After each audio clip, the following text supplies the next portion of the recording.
Welcome to r/EntitledPeople, where this man absolutely destroys an entitled business owner. I won a lawsuit against a guy who tried to force me out of business because I broke his local monopoly. I am 26 years old, and I decided to open my own business this year. Moving forward in this post, I should point out that I am from a small town, 1,000 people, in the rural Midwest. Because of this, everyone has some sort of connection with someone. We went to one of the liquor stores in the closest city, 30-ish minutes away, a small city of 8,000 people. When we were grabbing some alcohol for a party, I was looking at the prices and saw how insane they were. For a 6-pack of local beer, we were charged $15. I was thinking about this and figured that I could probably make bank opening a liquor store. Back in February, I was furious about my trashy job and thinking out loud how cool it would be to own my own business to a friend. My friend's mum happened to be the president of the local bank. He told me, hey, with the pandemic, the bank's been struggling to find customers to give out loans. Right now, the bank is giving loans for very cheap. A couple of weeks later, I went in and met with my friend's mum and pitched my idea with the research I'd done on alcohol prices, potential demand, and estimated income. I got the loan at a fantastic rate. I bought a building, which happened to be the former bank, and hired my dad to help me renovate the building. My dad is a general contractor, and he gave me an excellent quote on materials and labor. After working everything out with distributors, getting the proper licenses, and getting my paperwork I needed for the government, I was ready to open my liquor store in May. I started taking out ads in the local newspaper, advertising my store and my prices. When I was in talks with my distributors, I learned, even with inflation and everything else, the liquor stores in the city had like an 80% markup. I talked to a local business owner and he suggested that I have around a 35 to 40% markup. Because of this, I was significantly cheaper than the closest liquor store and had a much wider selection than the gas stations and small local stores nearby. My hometown is near a national forest. As such, we have a ton of people who come up for weekends for recreational activities year-round. My first week, the week before Memorial Weekend, after opening, I'd made a $4,000 profit. It was great being my own boss. If someone was rude to me or my girlfriends, oh, I'm sorry, well, you can do your business elsewhere. If someone tells my girlfriend something racist because she's Chinese, well, they can pay me 15% more at the register.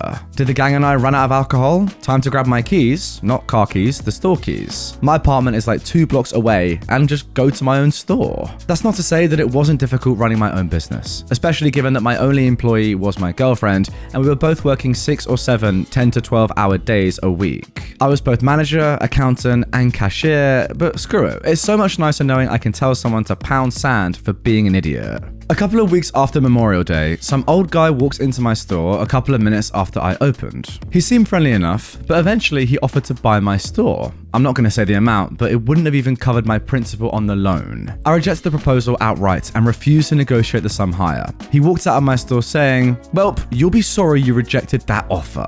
The next month, a guy walked into my store and asked if I was the owner. After saying yes, I was informed that my business was being sued by this random guy I'd never heard of for libel. After he left, I was freaking out and I decided that I was going to close early. When I got home, I googled the guy and soon saw a picture of the guy that tried to buy my store. It turns out that is the guy who owns both of the liquor stores in the nearby city. It also just so happens that he is on the city council. With a little bit of further digging, I learned that this city has an ordinance that reads, "Any business institution that does not fulfill the definition of a restaurant, tavern, or liquor dispensary will be excluded from obtaining a license for the sale of alcohol." Later, I discovered that the same guy happens to be the head of the board which approves liquor licenses. I love small town corruption. Either way, I had a major issue. My maternal uncle happens to be a lawyer in a neighboring state. I decided to call him and try and get some legal advice. I talked to him and read the documents that I'd been handed and served over the phone, and the research I'd done. After receiving all of the information that I'd read off, I was expecting to get some sort of advice. But instead I heard, "Hang on, I gotta make a call." And he hung up.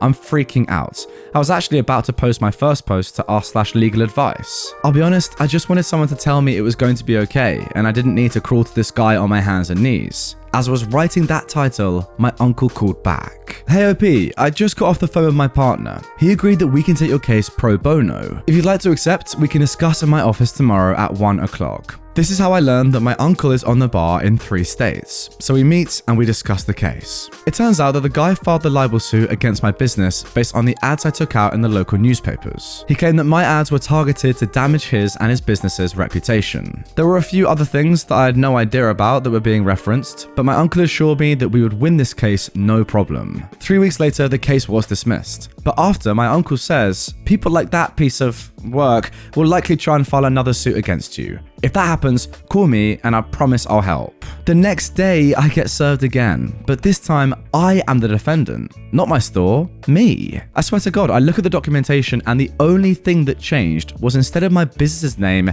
it's mine listed as a defendant. The same thing happens, and 4 weeks later, the case is dismissed. Over the next 3 months, I was sued just as many times. Before the 5th case's hearing, we had a settlement meeting. My uncle, the judge, the guy suing me, his lawyer, a bailiff, and I were sitting in this room. The judge says, "You two have been in court 4 times already. Is there any way we could come to an agreement that will stop this cycle of faulty litigation?" The guy's lawyer says they have an offer and hand it to my uncle, who then hands it to me. It essentially read that he'll stop all litigation if I sell my business for about 30% of remaining loan principal. I outright rejected the offer and made a counter offer. I said, "If you drop this case, I won't sue your butt for harassment." He bursts out laughing. "Sue me? With what money? The legal fees alone ought to have drained you. You should be happy I chose to extend this offer and not sue your butt into bankruptcy and buy that trash off from the bank when they foreclose on your dumb butt." The judge, the bailiff, and the guy's own lawyer were all looking at him aghast for saying the silent part out loud about the real reason I was getting sued. My uncle straight out said to him,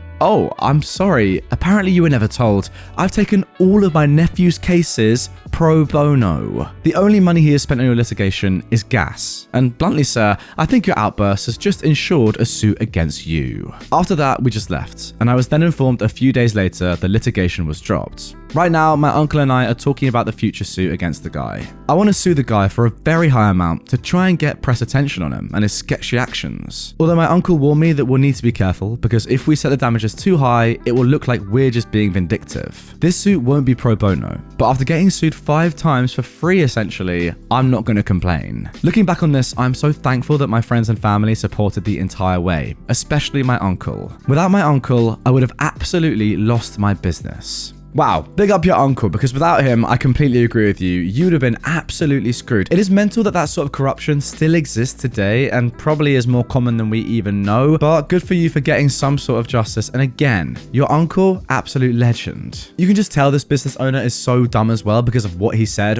right in front of the judge. The fact that he's literally doing this and suing you to try and make you spend all your money on these cases and then be forced to close down your business is so stupid. But yeah, good thing that he said that because now you have an easy win incoming. Now, next up, we have an update to one of the most popular stories I've read out on my channel recently. To sum up, this story was all about an underage girl falsely accusing her sister of buying her and her friends alcohol. Now, if you haven't yet seen the original story, please do go back and watch that right now. Listen to that now before we get into this update. The link is in the top line of the description, and you need to have listened to that before this for it to make sense. But anyway, with that being said, let's get into this. So, update. My own sister made false accusations against me because I refused to supply alcohol for her party. I expected to be able to log out of this account and just not come back. But it seems my sister saw my original post on YouTube. She's since called home and attempted to raise hellfire. She contacted our mother in a furious rage, saying that I've humiliated her. And in a complete shock to me, my mum didn't care. My sister told her how to find my post, and she read it. And now she was mad at me, but more so because she felt I made her look like a bad mother all over again. But my dad got involved and said it wasn't like I was lying, because back then the things she and my sister did were inexcusable. My mum agreed in a very sad way, but still said she wished I'd never posted the story. I suppose I couldn't fault her for that. I ended up talking to my sister over the phone because our mum gave her my current number. And the first thing she did when I answered was scream in my ear. I stopped the call because of the screaming. And so the call was followed by a flurry of text messages. My sister demanded I take my original post down.